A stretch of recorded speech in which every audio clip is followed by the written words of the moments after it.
नमस्कार दोस्तों, welcome to Bhani class. Mission read में मैं मनोज पवार एक बार फिर आपके स्वागत में। देखिएगा, हमारा जो राजनीति विज्ञान की सीरीज चल रही है उसके अंतर्गत पहली यूनिट में कुछ नए टॉपिक जुड़े हैं, जिसमें से 2 टॉपिक मैं पहले वीडियो में बता चुका हूं आपको। और आज का जो हमारा टॉपिक है, अंतिम नया टॉपिक पॉलिटिकल साइंस पोर्शन में, वो है लोकतंत्र में निर्वाचन एवं मतदाता जागरूकता। इस टॉपिक को हम शुरू करते हैं और उससे रिलेटेड जो प्रश्न बनेंगे, जो तथ्य यहाँ पर शामिल किए मैंने वीडियो के अंदर। और जैसा कि हम पहले ही देख चुके हैं कि जब भी कोई नया टॉपिक सिलेबस में जुड़ता है किसी भी एग्जाम के अंदर, तो जो प्रथम एग्जाम उसके बाद में होने जा रहा होता है, उसमें उस पर्टिकुलर नए टॉपिक से काफी सारे प्रश्न आने की संभावना रहती है। तो लोकतंत्र में निर्वाचन एवं मतदाता जागरूकता, यह हमारा नया टॉपिक रहेगा रीड में। और यहां से काफी सारे प्रश्न आने की संभावना, क्योंकि काफी सारे तथ्य भी हैं यहां से। देखिएगा, बात शुरू करेंगे हम। भारत एक लोकतंत्रात्मक शासन वाला देश है और लोकतंत्रात्मक शासन व्यवस्था की सबसे बड़ी विशेषता होती है निर्वाचन या चुनाव प्रणाली। तो देखिएगा, ये निर्वाचन चुनाव प्रणाली किस प्रकार से आयोजित होती है, क्या क्या व्यवस्थाएं भारत में इसके लिए की गई है। तो सर्वप्रथम बात करूंगा मैं 25 जनवरी 1950। ये महत्वपूर्ण तिथि है निर्वाचन और मतदाता से रिलेटेड। क्यों इंपॉर्टेंट तिथि है? क्योंकि इस दिन क्या किया गया था? इस दिन भारतीय चुनाव आयोग का गठन किया गया था। भारतीय चुनाव आयोग बनाया गया था। किस डेट को? 25 जनवरी 1950 को। और इस भारतीय चुनाव आयोग में वर्तमान की तरह सदस्य संख्या नहीं थी। यह एक सदस्यीय व्यवस्था थी। एक सदस्य वर्तमान में राज्य चुनाव आयोग के अंदर एक सदस्य, ऐसी की ऐसी व्यवस्था 1950 में की गई थी 25 जनवरी के दिन। और इसीलिए ये जो 25 जनवरी की तिथि है वो हमारे लिए महत्वपूर्ण है। आगे इसको मैं और डिटेल में बताऊंगा, पहले इसको समझ लीजिए कि भारतीय चुनाव आयोग का गठन किया गया जिसमें सदस्य संख्या थी 1। फिर 1993 के अंदर 1993 में अध्यादेश के द्वारा अध्यादेश जारी करके भारत के राष्ट्रपति महोदय ने इस चुनाव आयोग को बढ़ा करके कर दिया 3 सदस्यीय व्यवस्था। 3 सदस्य वाला एक आयोग बना दिया। कब बनाया? 1993 में। सदस्यों का संख्या 1+2, यानी कि 1 अध्यक्ष और 2 अन्य सदस्य। और इसी अध्यादेश को 1994 में अधिनियम द्वारा पारित कर दिया गया, यानी कि इसे संसद की भी मंजूरी मिल गई। कब मिली? 1994 में, कि भारतीय चुनाव आयोग 3 सदस्यीय व्यवस्था वाला रहेगा। यहीं पर क्लियर कर देता हूं कि ये जो चुनाव आयोग है इसमें एक मुख्य, यानी जिसको कहेंगे मुख्य चुनाव आयुक्त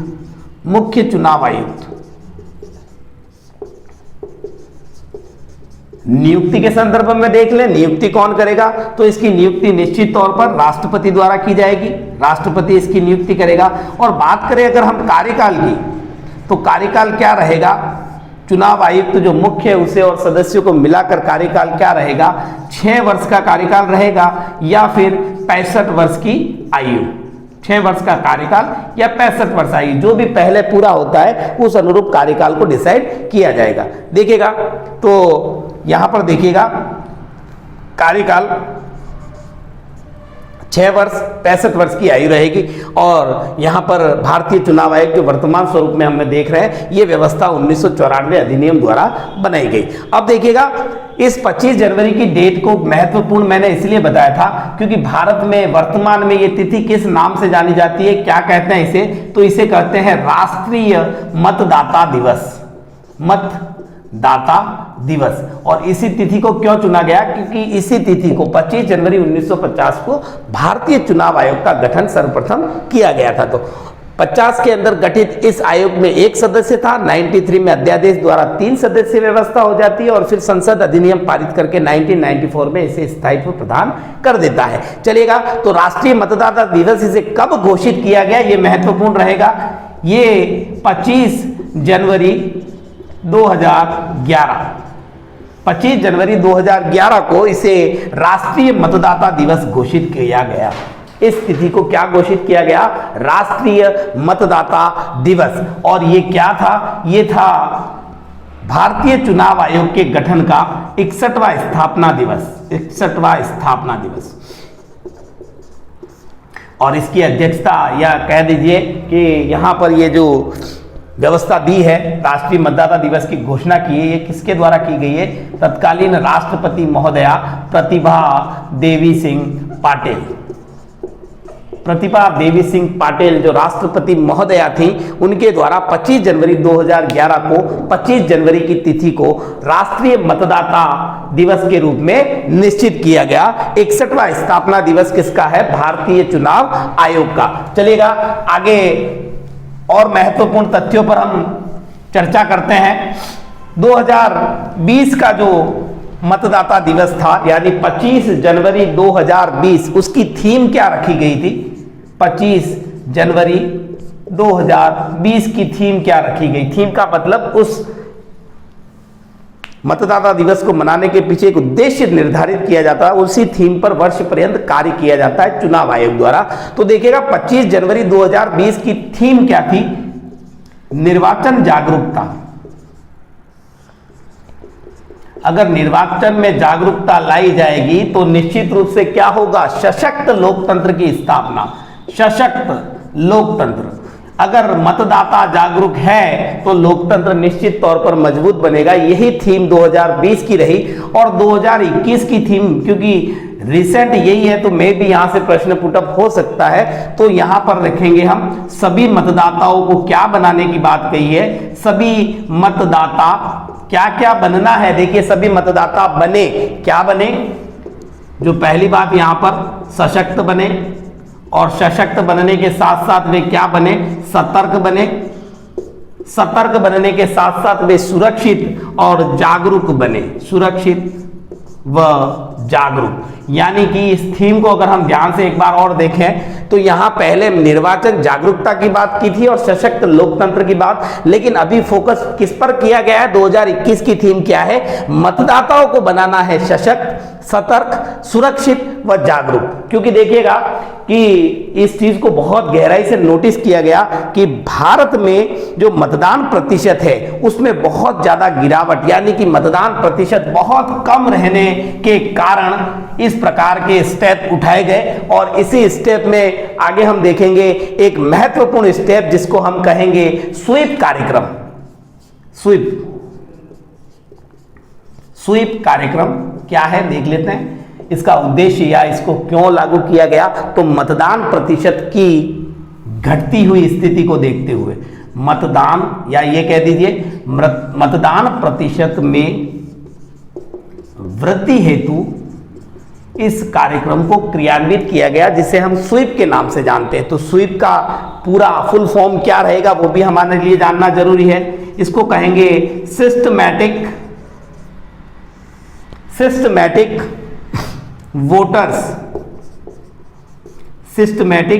voters education and electoral participation. Voters education, बात कही ना अब यहां पर जागरूकता की, education and electoral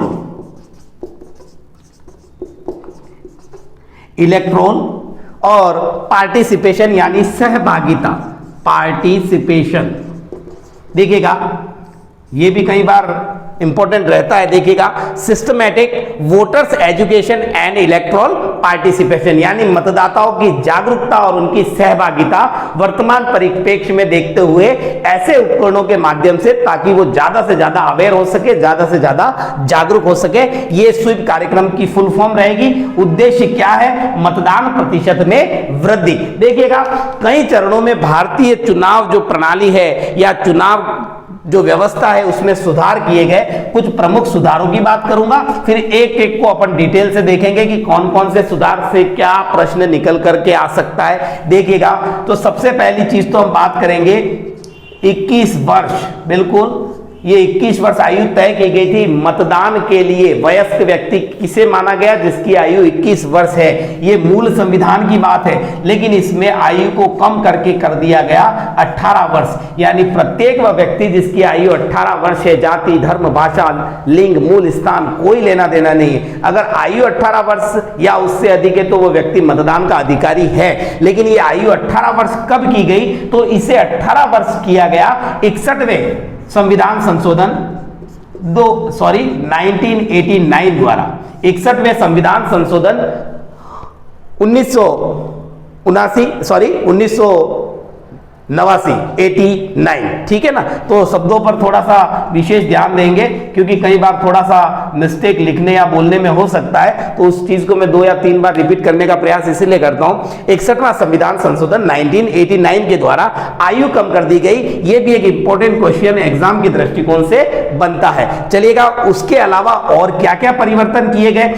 voter ID, जिसको हम कहते हैं मतदाता पहचान पत्र, उस पर क्या आना शुरू हो गया? मतदाता का फोटो। ये एक नई पहल या सुधार किया गया चुनाव प्रक्रिया के अंदर, चुनाव व्यवस्था के अंदर। उसके अलावा देखिएगा आप ईवीएम, इलेक्ट्रॉनिक वोटिंग मशीन, आजकल तो बिल्कुल नॉर्मल चीज हो गई। काफी सारे छोटे तरह के चुनावों में भी ये चीज आजकल लागू हो चुकी है, लेकिन इसकी शुरुआत कब हुई, कैसे हुई, क्या था, किसने इसको बनाया, कौन कौन सी कंपनी भारत में बनाती है, सबसे पहले प्रयोग कौन से चुनाव में, कौन से राज्य में, यहां से भी प्रश्न। इसको डिटेल में जब बताऊंगा उस समय मैं सारी चीजें क्लियर करूंगा, देखिएगा। उसके अलावा राष्ट्रपति व उपराष्ट्रपति दोनों के लिए कुछ सीमाएं तय की गई, यानी कि राष्ट्रपति वह व्यक्ति जिसकी आयु 35 वर्ष या उससे अधिक है, राष्ट्रपति बन सकता है। भारत का नागरिक हो तो सारी चीजें, 35 वर्ष से ऊपर के तो बहुत से लोग मिल जाएंगे। मैं भी 35 वर्ष से प्लस में हूं, तो क्या मैं राष्ट्रपति का चुनाव लड़ सकता हूं? अगर आयु की बात करें तो मैं उसके योग्य हूं, किंतु एक जो मूल शर्त है, यहां पर शर्त क्या है कि राष्ट्रपति को 50 प्रस्तावक और 50 अनुमोदकों की आवश्यकता होगी, जिनका संबंध राजनीति से, यानी वे किसी राज्य के विधानसभा सदस्य या लोकसभा सदस्य होने अनिवार्य है। तो उपराष्ट्रपति के लिए अनुमोदक और प्रस्तावकों की संख्या तय कर दी गई 20, यानी 20 अनुमोदक और 20 प्रस्तावक। साथ ही साथ जमानत राशि की बात करें तो दोनों ही के लिए 15,000 रुपए जमानत राशि, यानी वोटिंग इलेक्शन लड़ने के लिए प्रत्येक उम्मीदवार को कुछ जमानत राशि जमा करवानी होती है। और एक चीज बहुत ज्यादा बार सुनी होगी आपने, जमानत जब्त होना, वो क्या है वो भी मैं आपको बताऊंगा, देखिएगा। उसके अलावा और क्या नई व्यवस्था थी? नई व्यवस्था है पोस्टल बैलेट, डाक मतपत्र कहेंगे इसे हिंदी में, डाक मतपत्र। किसके लिए? एनआरआईज के लिए। इसको भी मैं डिटेल में बताऊंगा, चलिएगा। उसके अलावा और क्या नई व्यवस्था? वीवीपैट, ईवीएम के साथ जोड़े जाने वाली एक एडिशनल या कह सकते हैं डिवाइस, वर्तमान में इसका प्रयोग हो रहा है मतदाता के संतुष्टि के लिए, मतदाता के वेरिफिकेशन के लिए, कि वो भाई मैंने वोट डाला है, वो उसी को पढ़ाए कि किसी और को तो नहीं पड़ गया। उसके अलावा होता है पॉस्की मतदान,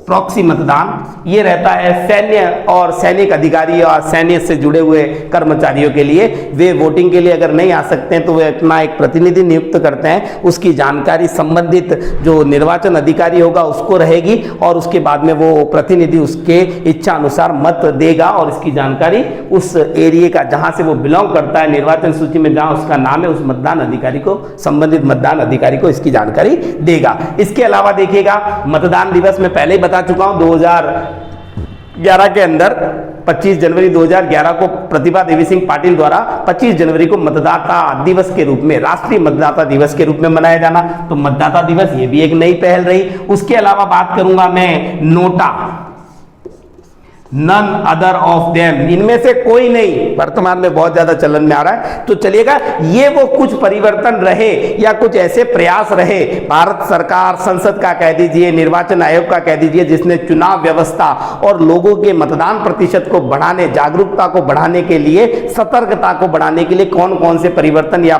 बदलाव अपनी पुरानी व्यवस्थाओं में किए हैं। चलिएगा, अब मैं बात करूंगा भारतीय चुनाव आयोग के महत्वपूर्ण कार्य कौन कौन से हैं, फिर एक एक पॉइंट पे आएंगे अपन। ईवीएम क्या है, नोटा क्या है, प्रॉक्सी मतदान क्या है, उसके अलावा डाक मतपत्र क्या होता है, सभी पर चर्चा करेंगे। चलिएगा, बात करेंगे हम राष्ट्रीय चुनाव आयोग कह दीजिए, भारतीय चुनाव आयोग कह दीजिए, निर्वाचन आयोग कह दीजिए, इनके कार्य क्या कार्य हैं। तो देखिएगा, सबसे पहला कार्य रहेगा परिसीमन आयोग। देखिएगा, एक आयोग परिसीमन आयोग, चुनाव से संबंधित कुछ ऐसी बातें हैं। परिसीमन आयोग अधिनियम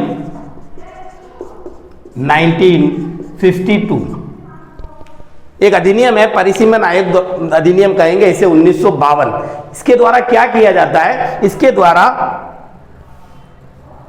लोकसभा क्षेत्र और विधानसभा क्षेत्रों का समय समय पर परिसीमन किया जाता है। क्योंकि देखिएगा, ये परिसीमन क्षेत्रफल के आधार पर नहीं होता है, ये होता है जनसंख्या के आधार पर। वहाँ निवास करने वाले लोगों की संख्या क्या है, वही उस लोकसभा या विधानसभा क्षेत्र के परिसीमन का आधार बनती है। तो परिसीमन आयोग 1992 जो अधिनियम है, उसके अनुसार प्रति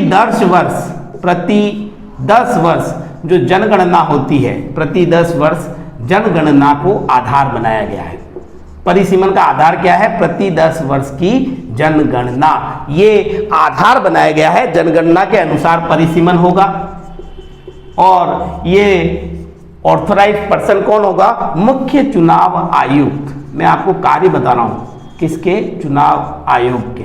तो मुख्य चुनाव आयुक्त प्लस 3 मेंबर है ना, तो मुख्य चुनाव आयोग परिसीमन आयोग 1952 अधिनियम के अंतर्गत प्रति 10 वर्ष में होने वाली जनगणना को आधार बना करके परिसीमन यानी कि नई सीमाएं विधानसभा और लोकसभा क्षेत्रों की तय की जाती है। उसके अलावा अन्य कार्य देखिएगा, बिल्कुल साधारण से कार्य बताऊंगा, आप लोग जानते भी हैं। देखिएगा, मतदाता सूची तैयार करना, पहली चीज तो सूची को तैयार करना। सूचियां तैयार हो गई साहब, हर 5 साल में मतदाता सूची नई तैयार नहीं की जाती है, सूची तैयार हो गई है। जो परिवर्तन होता है उसको कहते हैं अपडेट, यानी कि उस मतदाता सूची को समय के अनुसार जो जो उसमें बदलाव है, उनको बदलावों को, संशोधनों को शामिल किया जाए। क्या बदलाव होंगे, क्योंकि देखिए पहले से मतदाता सूची बनी है, आगामी चुनाव 5 साल यानी 5 साल का जो डिफरेंस है, उस बीच वह व्यक्ति जो वोट देता था उसकी मृत्यु हो गई तो निश्चित तौर पर उसका नाम काटा जाएगा। वह व्यक्ति जिसकी आयु 18 वर्ष नहीं थी लेकिन 5 वर्ष में वो 18 वर्ष तक पहुंच गया, 18 वर्ष की आयु उसने प्राप्त कर ली, तो उसका नया नाम जुड़ जाएगा। किसी व्यक्ति ने पलायन कर लिया है और नई जगह पर अपना नाम मतदाता सूची में जुड़वा दिया है, तो यहां से उसका नाम कटेगा, यानी यहां पर भी अपडेट की आवश्यकता है, और जहां नाम जोड़ा जाएगा वहां पर भी अपडेट की आवश्यकता रहेगी। तो ये सारी जिम्मेदारी किसकी है, भारतीय चुनाव आयोग की, मतदाता सूचियों को तैयार करना और समय समय पर उसको उद्यतित करना, या जिसको कहते हैं अपडेट करना। ठीक है ना साहब। उसके अलावा और क्या कार्य रहेगा, राजनीतिक दल जो है, राजनीतिक दल देखिएगा, कुछ दल होते हैं राष्ट्रीय स्तर के दल, उसके लिए भी मैं बताऊंगा आपको, और कुछ क्षेत्रीय दल होते हैं। तो ऐसे राजनीतिक दलों को मान्यता देना, मान्यता प्लस उनको चुनाव चिन्ह आवंटित करना, चुनाव चिन्ह, ये भी जिम्मेदारी किसकी है, ये भी जिम्मेदारी चुनाव आयोग की है। इसके अलावा चुनाव की व्यवस्था करवाना, चुनाव व्यवस्था।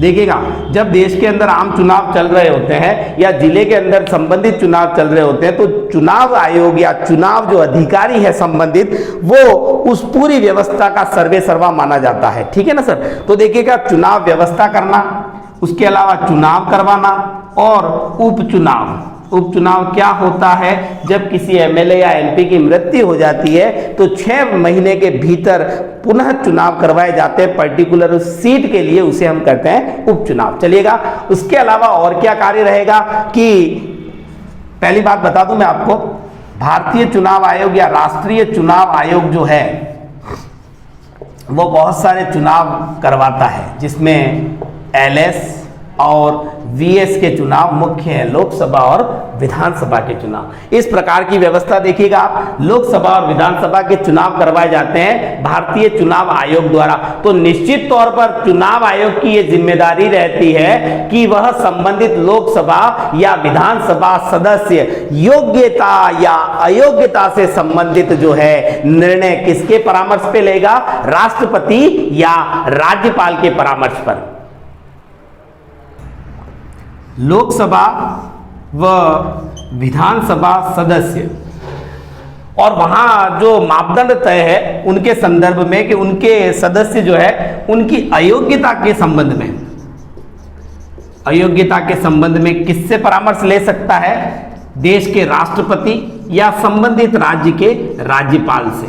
ये भी किसका कार्य है, भारतीय चुनाव आयोग का। यानी कि MLA या MP सदस्य जो बनने जा रहा है उसकी अयोग्यता संबंधी कोई विवाद है तो उस पर परामर्श ले सकता है देश के राष्ट्रपति या संबंधित राज्य के राज्यपाल से। इसके अलावा एक शब्द जो इलेक्शन के समय में बहुत ज्यादा सुनने में आता है, आचार संहिता। उस आचार संहिता को तय करना और उसे लागू करना ये भी कार्य चुनाव आयोग का रहेगा।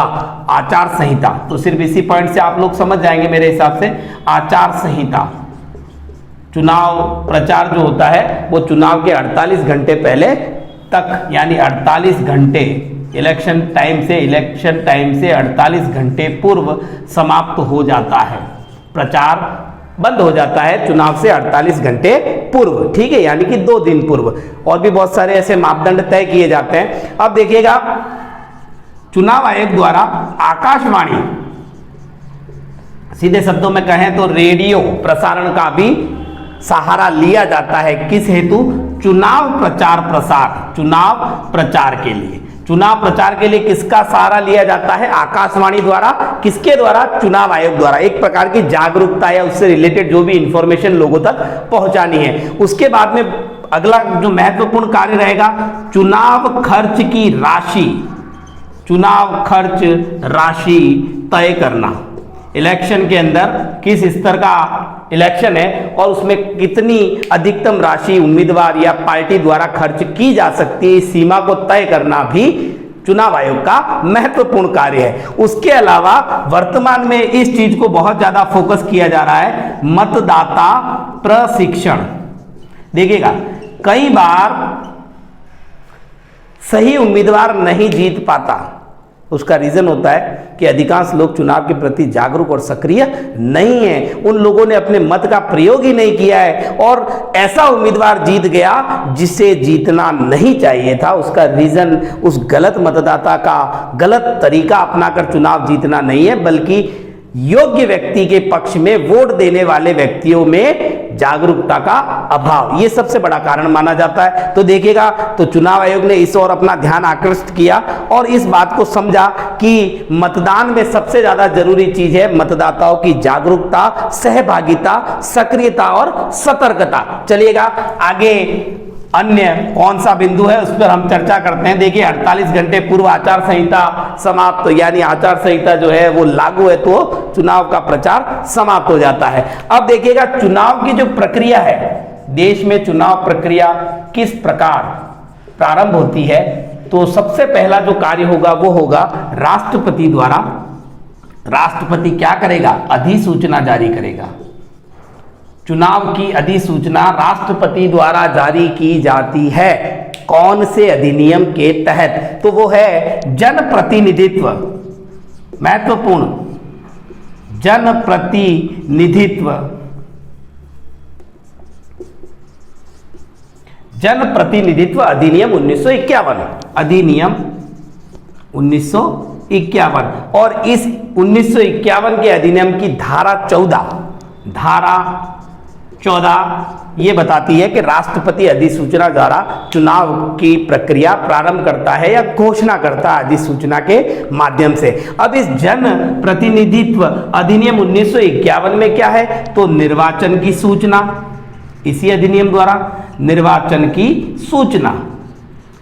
और क्या है इस अधिनियम के अंदर व्यवस्था, प्रत्याशी की योग्यता या अयोग्यता, प्रत्याशी की योग्यता या अयोग्यता, यानी इसके संबंध में भी जो विधि है या नियम है वो इस अधिनियम के अंतर्गत आते हैं। उसके अलावा निर्वाचन का प्रावधान, यानी निर्वाचन किस प्रकार होगा, उसके नियम, निर्वाचन प्रावधान, उनका भी वर्णन हमें कहां मिलता है, जनप्रतिनिधित्व अधिनियम 1951 धारा 14 का संबंध है, अधिसूचना राष्ट्रपति द्वारा जारी की जाती है। फिर देखिएगा इसमें काफी सारे संशोधन महत्वपूर्ण होते हैं और मुख्य जो संशोधन हुआ 1996 का संशोधन, संविधान संशोधन की बात नहीं कर रहा हूं, मैं बात कर रहा हूं जनप्रतिनिधित्व अधिनियम 1951 की, जिसके अंदर संशोधन किया गया। कब किया गया? 1996 में। तो उस 1996 के अधिनियम संशोधन के अंदर क्या व्यवस्था है? संशोधन 1996 का संशोधन क्या कहता है, इस अधिनियम के अंदर क्या बदलाव लाता है कि देखिएगा साहब, जो उम्मीदवार है अगर वह पंजीकृत यानी मान्यता प्राप्त राजनीतिक दल का सदस्य है, राजनीतिक दल से संबंध है उस व्यक्ति का, तो पंजीकृत राजनीतिक दल के व्यक्ति को उम्मीदवार के रूप में अपने साथ प्रस्तावक कितने लाने होंगे? एक मतदाता। प्रस्तावक कितने होंगे? एक मतदाता प्रस्तावक के रूप उसके साथ में रहेगा उम्मीदवारी के समय। और अगर वह दल पंजीकृत नहीं है, यानी कि जो इलेक्शन लड़ रहा है वो व्यक्ति निर्दलीय है, कैसा व्यक्ति है? निर्दलीय व्यक्ति है, निर्दलीय उम्मीदवार है, तो उसके साथ में प्रस्तावक के रूप में क्या रहेंगे? 10 मतदाता। ये क्या है साहब? ये प्रस्तावक हैं, जिसकी बात मैंने राष्ट्रपति और उपराष्ट्रपति के संदर्भ में भी की थी। अनुमोदक और प्रस्तावक 50-50 राष्ट्रपति के लिए, 20-20 उपराष्ट्र। और वही शर्त है कि भारत के हर व्यक्ति को राष्ट्रपति या उपराष्ट्रपति बनने से रोकता है, नहीं तो हर व्यक्ति चाहेगा कि मैं भी राष्ट्रपति बन जाऊं, क्योंकि मेरी भी आयु 35 वर्ष हो चुकी है। चलिएगा आगे, अन्य मैं और संशोधन की बात करूंगा। और कौन सा संशोधन महत्वपूर्ण रहेगा? देखिएगा, कोई भी व्यक्ति एक समय में एलएस या वीएस, लोकसभा या राज्यसभा, दोनों में से किसी एक के लिए ही, एक व्यक्ति दोनों में से किसी एक के लिए ही उम्मीदवारी जता सकता है या चुनाव लड़ सकता है। मैंने लोकसभा चुनाव की सीटों की बात यहां नहीं की है, मैंने कहा है कि एक व्यक्ति एक समय में या तो लोकसभा के लिए चुनाव लड़ सकता है या विधानसभा के लिए चुनाव लड़ सकता है। बाद में संशोधन करते हैं लोकसभा या विधानसभा के संदर्भ में कि एक उम्मीदवार अधिकतम 2 सीटों से चुनाव लड़ सकता है। और इसका प्रत्यक्ष उदाहरण हमारे भारत के वर्तमान प्रधानमंत्री से भी संबंधित है। 2 जगह से लोकसभा के चुनाव लड़ते हैं हमारे देश के वर्तमान प्रधानमंत्री नरेंद्र मोदी। चलिएगा, तो लोकसभा या विधानसभा दोनों में से एक पर ही चुनाव लड़ सकता है। कौन? एक व्यक्ति। चलिएगा, अब बात करूंगा मैं जमानत राशि की। जमानत राशि क्या होती है? इलेक्शन लड़ने से पूर्व उम्मीदवार द्वारा चुनाव आयोग में ये राशि जमा करवाई जाती है एज ए सिक्योरिटी। जमानत का मतलब ही सिक्योरिटी मनी है। चलिएगा, तो यहां लोकसभा और विधानसभा की बात साथ में ही कर लेते हैं कि कितनी जमानत राशि पूर्व में थी और उसमें क्या संशोधन किया गया। शुरुआत में लोकसभा सदस्य के लिए जमानत राशि थी 10,000 रुपया, लेकिन किसके लिए? सामान्य वर्ग के उम्मीदवार के लिए, जनरल कैटेगरी से बिलोंग करने वाला उम्मीदवार 10,000 रुपए जमानत राशि। तो विधानसभा में जनरल सीट के लिए या जनरल उम्मीदवार के लिए 5,000 रुपया था। लेकिन वहीं पर एससी या एसटी का उम्मीदवार रहा हो तो उसके लिए जमानत राशि कितनी थी? 5,000 रुपए।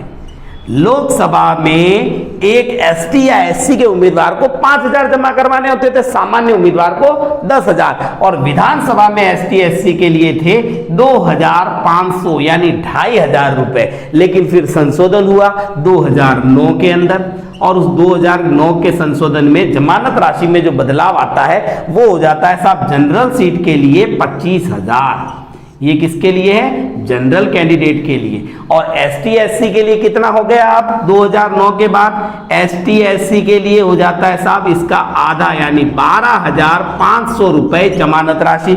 तो यहीं पर विधानसभा की बात कर लूं, जब यहाँ 25 हो गया तो यहाँ हो गया 10,000 रुपया, और यहाँ कितना हो गया? यहाँ हो गया साहब 5,000 रुपया। देखिएगा एक बार वापस इस चीज को देखते हैं। 10,000 जनरल, 5,000 जनरल उम्मीदवार के लिए लोकसभा और विधानसभा। फिर लोकसभा में एसटी एससी के लिए जब यहाँ 10 था तो यहाँ 5, यहाँ 5 था तो यहाँ 2,500 रुपए। फिर संशोधन हुआ 2009 में इस व्यवस्था के अंदर जमानत में, तो जनरल व्यक्ति के लिए 25,000 और एसटी एससी कैंडिडेट के लिए 12,500, यहाँ पर 10,000 और विधानसभा में एसटी एससी के लिए 5,000। ये वर्तमान व्यवस्था मैंने आपको बताई। चलिएगा और कौन कौन से महत्वपूर्ण निर्णय यहाँ रहे। अगर मान लीजिए किसी उम्मीदवार की चुनाव से पहले मृत्यु हो जाती है, क्या होगा? चुनाव निरस्त होंगे, रद्द होंगे? नहीं, बिल्कुल रद्द नहीं होंगे। देखिएगा क्या होता है। अगर चुनाव से पूर्व किसी उम्मीदवार की मृत्यु, चुनाव से पूर्व मृत्यु किसकी? उम्मीदवार की। इलेक्शन अभी होने हैं और उम्मीदवार मर गया, क्या होगा? पार्टी को दिया जाएगा चुनाव आयोग द्वारा 7 दिन का समय।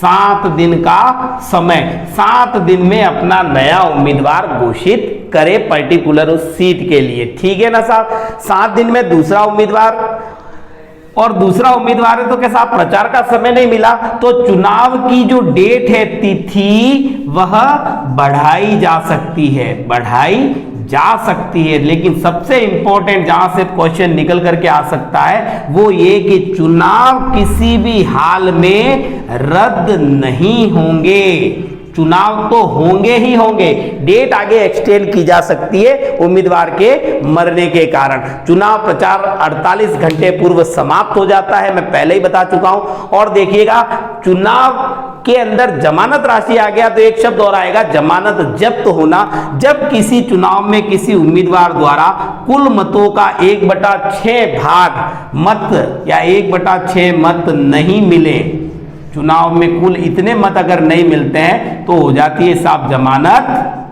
जब्त हो जाती है।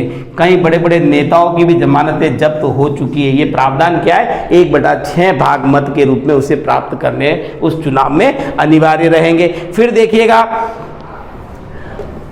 काफी सारे निजी जो संस्थान होते हैं इलेक्शन के टाइम पे अपने कर्मचारियों को, कामगारों को छुट्टी नहीं देते हैं, तो उसकी वजह से भी मतदान प्रतिशत गिरता है साहब। तो उस मतदान प्रतिशत को गिरने से रोकने के लिए उन लोगों का जो प्राइवेट संस्थानों में कार्य करते हैं उन्हें भी चुनाव में भाग लेने के लिए, मतदान के लिए प्रेरित करने हेतु क्या व्यवस्था की गई है?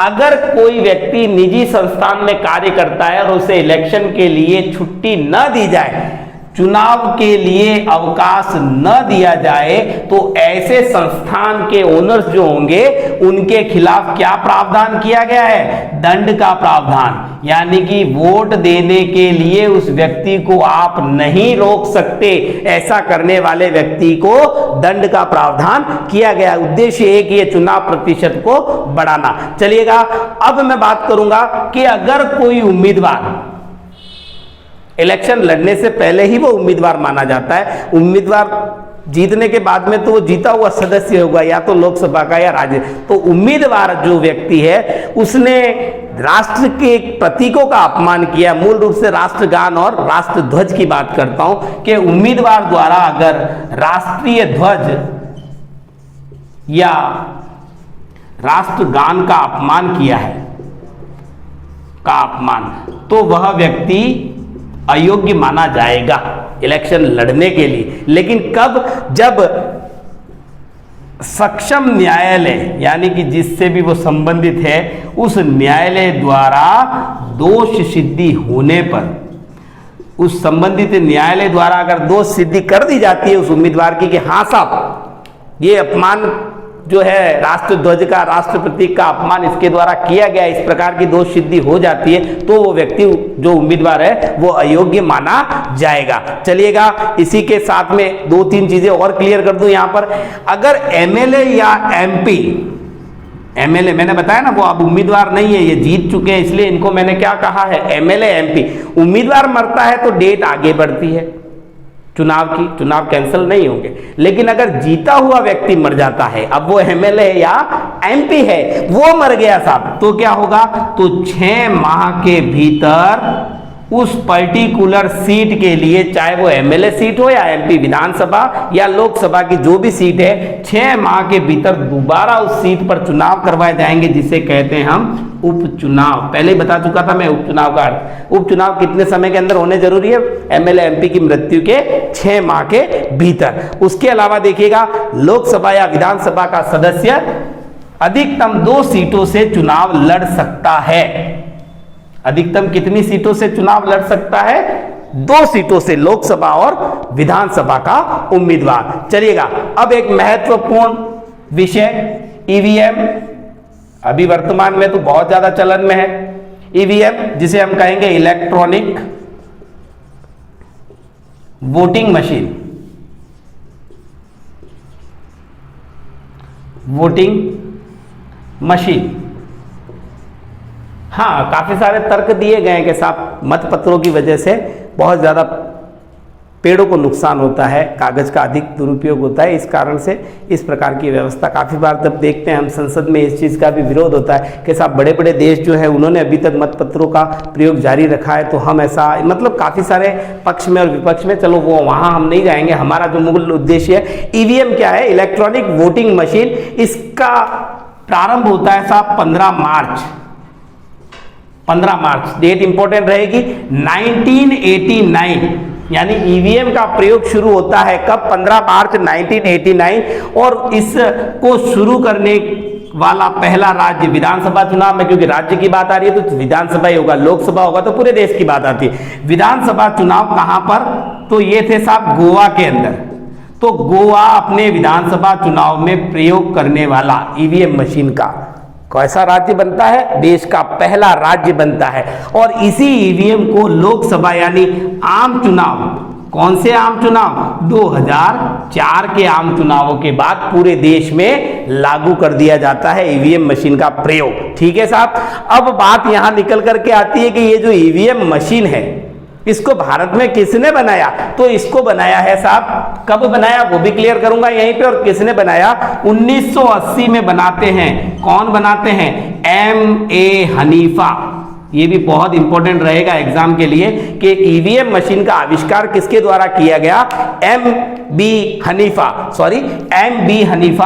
कब बनाई गई, 1980 के अंदर। चलेगा, कुछ ऐसे संस्थान हैं या कुछ ऐसी कंपनीज हैं जो ईवीएम मशीन को बनाती है। 2 कंपनियों के नाम यहां निकल करके आएंगे। पहली है इलेक्ट्रॉनिक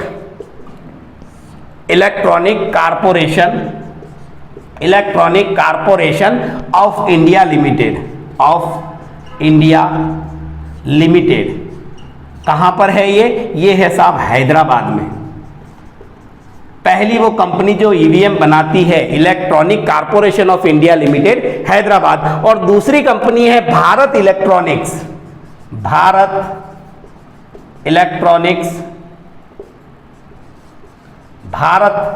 इलेक्ट्रॉनिक्स लिमिटेड, बेंगलुरु। वर्तमान में यही लिखेंगे हम, बेंगलोर कह दीजिए। ये 2 कंपनीज हैं जो ईवीएम मशीन भारत के अंदर बनाती हैं।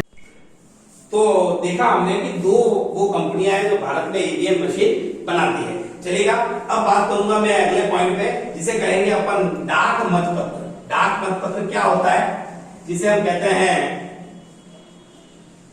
Postal ballot. डाक मतपत्र का संबंध किससे है, तो डाक मतपत्र का संबंध है साहब एनआरआई से, नॉन रिलायबल इंडियन, एनआरआई।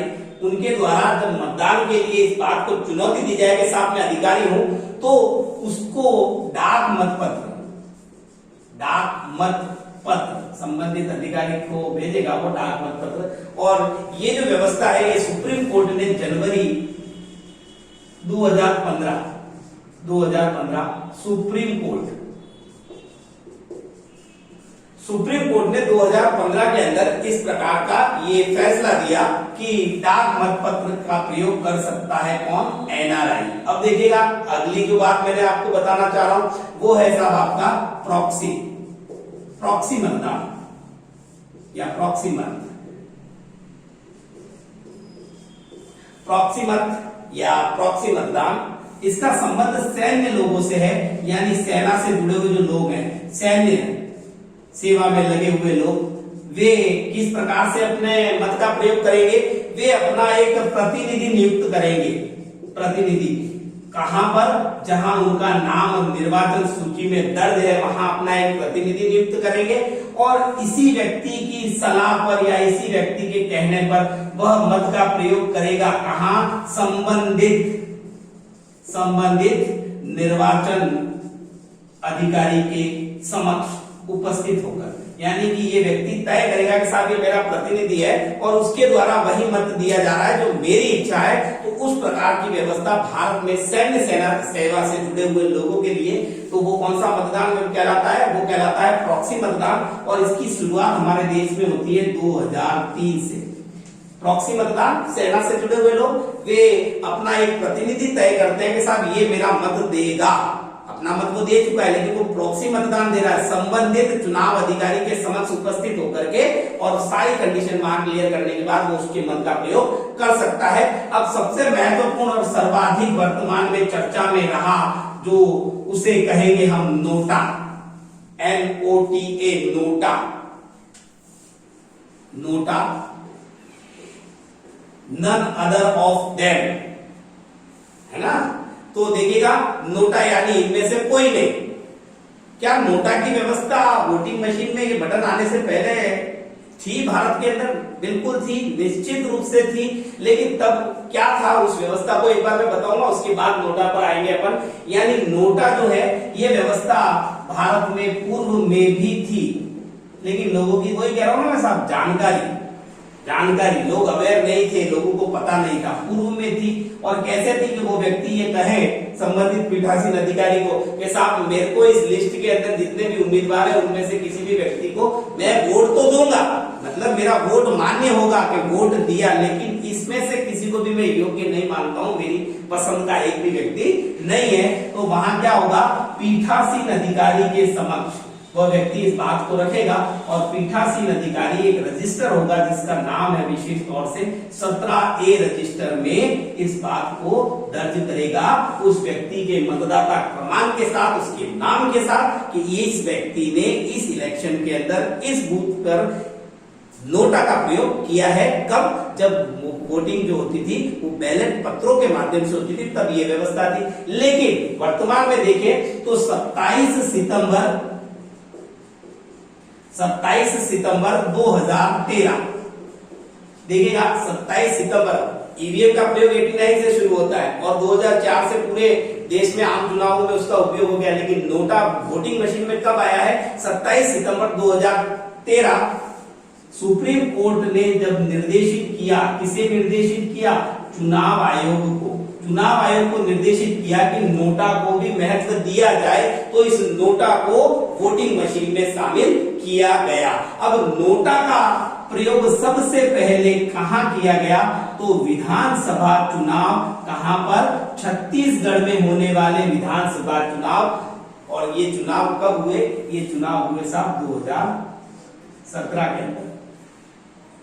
एक चीज को क्लियर करूंगा मैं, 2017 है या 2003 है, मैं क्लियर करता हूं, लेकिन मैंने, आप यहीं पर लिख दीजिएगा 2003 में छत्तीसगढ़ के अंदर जो विधानसभा चुनाव हुए उसके अंदर सबसे पहले किस चीज का प्रयोग किया गया?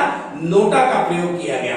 चलिएगा अब बात करूंगा मैं कि भारत में राजनीति में बढ़ते हुए आपराधिक तत्व, उनको नियंत्रित करने के लिए सुप्रीम कोर्ट क्या करता है। तो देखिएगा, पहले हम देखेंगे कि सजा और उम्मीदवारों से संबंधित क्या कानून है और उसमें क्या बदलाव किए गए हैं। तो देखिएगा, सजा, जो उम्मीदवार है या जो चुनाव लड़ने वाला है उसके संदर्भ में क्या व्यवस्था है। ये डेट बहुत ज्यादा इंपॉर्टेंट है, इस डेट को जरूर ध्यान रखेंगे। 14 जुलाई 2013 14 जुलाई 2013 को सुप्रीम कोर्ट एक डिसीजन देता है। क्या डिसीजन देता है वो भी देख लीजिए। सुप्रीम कोर्ट का निर्णय आता है क्या निर्णय है सुप्रीम कोर्ट का? पहले सुप्रीम कोर्ट का निर्णय कौन दे रहा है? 10 जुलाई 2013। 10 जुलाई 2013 सुप्रीम कोर्ट एक डिसीजन देता है। क्या डिसीजन देता है? हमने पहले देखा था जनप्रतिनिधित्व एक अधिनियम की बात करी थी ना मैंने, जनप्रतिनिधित्व अधिनियम 1951। उस अधिनियम के अंदर एक धारा है, धारा 8 और उपधारा है 4। ये उपधारा है, इसको निरस्त कर दिया साहब। ये धारा तो है यथावत, लेकिन उपधारा 4 को निरस्त कर दिया गया। तो यहाँ ये भी समझना जरूरी रहेगा कि 3 क्या है, 4 क्या है, वो भी मैं बताऊंगा। लेकिन सबसे इंपॉर्टेंट 2 जज न्यायाधीश जिनकी पीठ ने ये डिसीजन दिया था, सुधांशु, पहले न्यायमूर्ति कौन है? सुधांशु ज्योति मुखोपाध्याय। सुधांशु ज्योति मुखोपाध्याय। और दूसरे जो न्यायाधीश है ए.के. पटनायक। इनकी पीठ ने यह डिसीजन दिया था कि साहब ये 8 की 4 उपधारा को निरस्त कर दिया जाए। ये क्या है इसको समझते हैं, देखिएगा। धारा 8 की उपधारा 3 ये कहती है कि अगर किसी व्यक्ति को, जो उम्मीदवार है, 2 वर्ष या उससे अधिक की सजा हुई है, उम्मीदवार को पहले सजा हो चुकी है 2 वर्ष या उससे ज्यादा की सजा, तो उस व्यक्ति की सजा खत्म होने के 6 वर्ष बाद तक वह व्यक्ति उम्मीदवारी के लिए अयोग्य माना जाएगा। बात को समझिएगा, क्या व्यवस्था थी? धारा 8 की उपधारा 3 ये कहती है कि कोई भी व्यक्ति जिसको सजा पहले हो चुकी है 2 वर्ष या उससे अधिक की, तो उसकी उम्मीदवारी को कब तक नहीं जता सकता? सजा खत्म होने के 6 साल बाद तक चलेगा। तो यहाँ 8-4 को क्यों निरस्त किया? 8-4 को निरस्त इसलिए किया क्योंकि इसमें इस व्यवस्था से उम्मीदवार को बचाने का प्रावधान था। यानी वह व्यक्ति सजा मिलने के कितने माह तक? सजा मिलने के 3 माह तक अयोग्य नहीं माना जाएगा। 3 माह तक अयोग्य नहीं है। ये एक रास्ता दे दिया है उम्मीदवारों को कि सजा मिलने के 3 माह बाद 3 माह तक वो व्यक्ति अयोग्य नहीं माना जाएगा। यहां पर क्या बात हो रही है कि 2 वर्ष की सजा उसको मिल गई इलेक्शन लड़ने से पहले, या उससे ज्यादा की सजा वो भुगत चुका है, तो सजा उसकी खत्म होगी। उससे 6 वर्ष तक सजा आज खत्म हो रही है, तो आज से 6 वर्ष तक वो कहीं पर भी उम्मीदवारी जता नहीं सकता। लेकिन उनको ये रास्ता निकाल करके क्या दिया? धारा 8 की उपधारा 4 ने जिसको निरस्त किया है हाई कोर्ट, सुप्रीम कोर्ट ने कब निरस्त किया? 10 जुलाई 2013 को। क्योंकि ये रास्ता क्या दे रहा है कि सजा मिलने के 3 माह तक उसको अयोग्य नहीं माना जाएगा, क्योंकि इस समय में वो उससे ऊपर के न्यायालय में अपील कर सकता है। यानी अपील करने का पीरियड है, उसको अयोग्यता का पीरियड नहीं माना जाएगा। ऐसी व्यवस्था धारा 8 की उपधारा 4 में थी और इसी उपधारा को सुप्रीम कोर्ट ने 10 जुलाई 2013 को निरस्त कर दिया गया। बात समझ में आ गई होगी मेरे हिसाब से। और देखिएगा, जेल से चुनाव बहुत सारी मूवीज में भी आपने देखा होगा, लेकिन अब क्या बात है साहब, जेल से लोकसभा और विधानसभा का चुनाव लड़ना बंद कर दिया। किसने? सुप्रीम कोर्ट ने अपने इसी डिसीजन के अंदर। यानी 10 जुलाई 2013 बहुत महत्वपूर्ण है उम्मीदवार और सजा के संबंध में। सजा मिल चुकी है तो भी उम्मीदवारी नहीं, और अगर व्यक्ति जेल में बंद है तो भी उम्मीदवारी नहीं कर सकता, इलेक्शन नहीं लड़ सकता। कौन कौन से न्यायाधीश जुड़े हैं? ए.के. पटनायक और सुधांशु ज्योति मुखोपाध्याय की पीठ ने यह डिसीजन दिया था। अब देखेंगे, मैंने पहले जब आपको बताया ना कुछ परिवर्तन आए हैं चुनाव व्यवस्थाओं के अंदर, जिसको अपन कहेंगे, क्या कहेंगे? वीवीपैट। क्या है वीवीपैट? देखिएगा, वीवीपैट,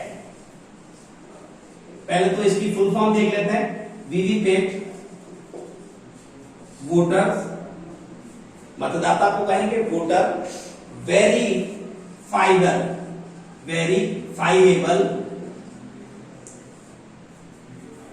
पेपर,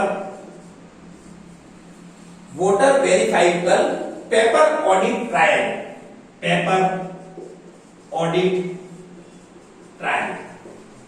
क्या होता है वो समझ लीजिए। वोटिंग मशीन के साथ में एक छोटी सी प्रिंटर सदृश्य डिवाइस जोड़ी जाती है, जिसमें आपने जब बटन को प्रेस किया है, जिस भी उम्मीदवार को आप वोट देना चाहते हैं, तो वहां पर एक पर्ची, छोटी सी पर्ची, उसके अंदर डिस्प्ले बॉक्स में हमें दिखेगी कागज की एक चिट की तरह, उस उम्मीदवार का नाम, उसका चुनाव चिन्ह, यानी हमने जो वोट दिया है वो उसी व्यक्ति को वोट हमारे द्वारा दिया गया है, और वो जो है ड्रॉप बॉक्स के अंदर, उसी मशीन के अंदर, उसी डिवाइस के अंदर संग्रहित रहती है। तो जब वोटों की गिनती होती है तो कितने वोट टोटल उस वोटिंग मशीन के अंदर पड़े हैं, उनकी काउंटिंग के साथ उस वीवीपैट मशीन की चिटों की भी काउंटिंग हो जाती है, तो पता चल जाता है कि जितने वोट वास्तव में वोटिंग मशीन में है उतने ही वोट पड़े हैं लीगली तौर पर या नहीं। तो यहाँ सेटिस्फेक्शन किसका? भारतीय चुनाव आयोग का नहीं, किसका सेटिस्फेक्शन हो रहा है? उस मतदाता का सेटिस्फेक्शन है कि साहब मेरा वोट उसी व्यक्ति को पड़ा है। क्योंकि काफी सारे राजनीतिक दलों ने आरोप लगाया ना साहब कि वोटिंग मशीन का फ्रॉड चल रहा है, वोटिंग मशीन को हैक कर लिया जाता है। तो इसी व्यवस्था को या इसी सारी की सारी ये गलत धारणाएं हैं को दूर करने के लिए प्रयास भारतीय चुनाव आयोग का सुप्रीम कोर्ट के निर्देशानुसार VVPAT machine, voter verifiable paper audit machine, ये बहुत इंपॉर्टेंट रहेगी। फुल फॉर्म इसकी कहां यहां से पूछा जा सकता है। देखिएगा, मैंने पूर्व में कार्यक्रम की बात करी थी, स्वीप कार्यक्रम। स्वीप कार्यक्रम का उद्देश्य क्या था, क्यों चलाया गया? कि देश में गिरते मतदान प्रतिशत में सुधार लाने के लिए। और वो कब होगा? जब मतदाता जागरूक होंगे, जो नए लोग भावी मतदाता तैयार होने, उन्हें प्रशिक्षित किया जाए। ऐसे लोग जो किसी कारणवश मतदान में हिस्सा नहीं ले पाते, उन्हें मतदान से जोड़ा जाए। मूलभूत सुविधाओं की व्यवस्था मतदान केंद्र पर की जाए। ऐसे काफी सारे कार्यक्रम है। तो इसको 3 चरणों में हम देखते हैं। पहला है स्वीप फर्स्ट। स्वीप फर्स्ट की शुरुआत होती है 2009 से, और इसका समय माना जाता है 2009 से 2013। स्वीप फर्स्ट 2009 से 2013 में। और इसका एक ही उद्देश्य था, सबसे बड़ा उद्देश्य, मतदाता सूची को अपडेट करो। मतदाता सूची, उद्यतक बोलते हैं शायद, वो सूची अपडेट, मतदाता सूची अपडेट पर जोर दिया गया था स्वीप 1 कार्यक्रम के अंदर। अब बात करूंगा स्वीप सेकंड की। इसका समय देख लेते हैं, 2013 से 14, 2013 से 2014 के बीच। इसमें कुछ और महत्वपूर्ण बातें जुड़ी गई। क्या थी? मतदान प्रतिशत कम है, उसके लिए न्यूनतम मतदान जहां पर हुआ है ऐसे केंद्रों की पहचान करना। तो न्यूनतम मतदान वाले केंद्रों की पहचान, अब पहचान कर ली साहब, फिर क्या किया जाएगा? उन मतदान केंद्रों पे मतदान प्रतिशत कम होने के कारणों का विश्लेषण करना। क्यों मतदान प्रतिशत कम रहा पर्टिकुलर उसी केंद्र पर, और साथ ही साथ में फिर अपने द्वारा किए गए प्रयासों का मूल्यांकन। ये व्यवस्था मतदान प्रतिशत को बढ़ाने के लिए की गई। और किन लोगों पर ज्यादा जोर दिया गया? नव साक्षर, अभी साक्षर हुए हैं, या निरक्षर, जो अनपढ़ लोग हैं, क्योंकि मतदान प्रतिशत में उन्हीं लोगों का महत्वपूर्ण रोल रहता है कमी के लिए। तो नव साक्षर व निरक्षर व्यक्तियों को फोकस किया गया ताकि मतदाता जागरूकता उनके अंदर लाई जा सके। उसके अलावा मतदान केंद्रों पर सुविधाएं क्या हो सकती है साहब? धूप है, मतदाता क्यों नहीं आ रहा है कि साहब गर्मी में लाइन लगा के खड़ा रहना पड़ता है, पानी की व्यवस्था नहीं, ऐसी मूलभूत सुविधाएं मतदान केंद्र पर की जाए। इस व्यवस्था को स्वीप सेकंड के अंदर लागू किया गया, और निश्चित तौर पर इसका रिजल्ट भी देखने को मिला। कब देखने को मिला? 2014 के लोकसभा चुनाव में। यानी इस चुनाव के अंदर मतदान प्रतिशत में वृद्धि हुई, और उसका कारण था स्वीप सेकंड कार्यक्रम, जहां चुनाव आयोग ने क्या किया? मूलभूत सुविधाएं उपलब्ध करवाई और नव साक्षर और निरक्षर लोगों को फोकस किया। इसके अलावा न्यूनतम मतदान प्रतिशत वाले केंद्रों की, बूथों की पहचान कर उनमें कारणों का पता लगाकर अपने द्वारा किए गए कार्यों का मूल्यांकन करके। अब देखिएगा स्वीप थर्ड, जो कब से शुरू होती है? वो शुरू होती है साहब 2015 से, वर्तमान में भी चल रही है, 2015 से लागू। अब इसके अंदर भी बहुत सारे परिवर्तन किए गए। परिवर्तन क्या किए गए? जागरूकता को लेकर के, कि मतदान प्रणाली को पाठ्यक्रम में जोड़ा, यानी कि छोटे स्तर की कक्षाओं से लगाकर बड़े स्तर तक की कक्षाओं में भारत में होने वाले चुनाव प्रक्रिया की जानकारी देना। पाठ्यक्रम में जोड़ा, बच्चों को उस बारे में पढ़ाया गया। किस चीज की जानकारी? चुनाव प्रक्रिया, यानी भारत में चुनाव प्रक्रिया किस प्रकार होती है, कौन कौन व्यक्ति जिम्मेदार है, कौन सी संस्था कार्यरत है, उनका संगठन क्या है, कार्यकाल क्या है, नियुक्ति कौन करता है, सारी की सारी बातें स्वीप 1, 2, 3 प्रोग्राम की भी जानकारी पाठ्यक्रम में जोड़ दी जा चुकी है। उसके अलावा फोकस यहाँ किनको किया है, जिनकी वजह से मतदान प्रतिशत कम रहता है? महिलाएं। उसके अलावा कौन से लोग हैं? युवा, क्योंकि आजकल का युवा जो है वो किसी और राह पर निकल चुका है, तो उस व्यक्ति को भी जोड़ा जाए। उसके अलावा कर्मचारी, वे भी अपने काम के और अन्य किसी कारण से मतदान में भाग नहीं ले पाते हैं, तो ऐसे कर्मचारी जिसमें प्रॉक्सी मतदान की व्यवस्था होगी इसी के अंतर्गत है। उसके अलावा एनआरआई, बिल्कुल डाक मतपत्र। देखिएगा ये दोनों चीजें मैं आपको पहले क्लियर कर चुका हूं, प्रॉक्सी और डाक मतपत्र। उसके अलावा देखिएगा और कौन कौन से व्यक्ति हैं? निशक्त व्यक्ति, यानी कि जिनको वर्तमान प्रधानमंत्री ने दिव्यांग शब्द दिया है, निशक्त व्यक्ति जो किसी कारण से वहां तक पहुंचने में असक्षम है। इसके अलावा भावी मतदाता, यानी कि जिनकी आयु 18 वर्ष अभी पूरी नहीं है, लेकिन बहुत जल्दी वो 18 वर्ष यानी आगामी चुनाव से पहले वो वयस्क होने वाले हैं, ऐसे लोगों को फोकस किया गया है, टारगेट किया गया है। और कौन सा माध्यम लिया गया? वर्तमान में सबसे पॉपुलर माध्यम सोशल मीडिया का प्रयोग। पहले हमने देखा था आकाशवाणी का प्रयोग चुनाव आयोग द्वारा प्रचार के लिए किया जाता है, और अभी सोशल मीडिया सबसे प्रभावी माध्यम रहेगा। तो सोशल मीडिया का उपयोग, तो यहाँ ये रहेगी हमारी स्वीप 3 कार्यक्रम की महत्वपूर्ण जो भी बातें यहाँ रहेगी। उसके अलावा देखिए स्वीप 3 जो योजना है, फर्स्ट और सेकंड नहीं, लेकिन 3 को क्या माना है? फ्लैगशिप योजना। फ्लैगशिप योजना कौन सी स्वीप योजना या कार्यक्रम को? तो स्वीप 3 को। यहाँ स्वीप 3 को त्रिआयामी, स्वीप 3 की जो कार्य प्रणाली है वो त्रिआयामी है। कैसी है कार्य प्रणाली? त्रिआयामी, 3 आयामों को लेकर चलती है। कौन कौन से वे 3 आयाम है? पहली चीज है सूचना, सोशल मीडिया से दे दो, किसी भी और माध्यम से मतदाताओं को सूचना। दूसरा है प्रेरणा, वोट देने के लिए प्रेरित किया जाए, और तब संभव होगा सूचना देने से, प्रेरणा देने से कार्य नहीं चलेगा जब उन्हें उपयुक्त सुविधा मिलेगी। तो ये 3 प्रकार की कार्य प्रणालियां यहाँ, कार्य नीति जो है त्रिआयामी कार्य नीति या कार्य प्रणाली कहती है।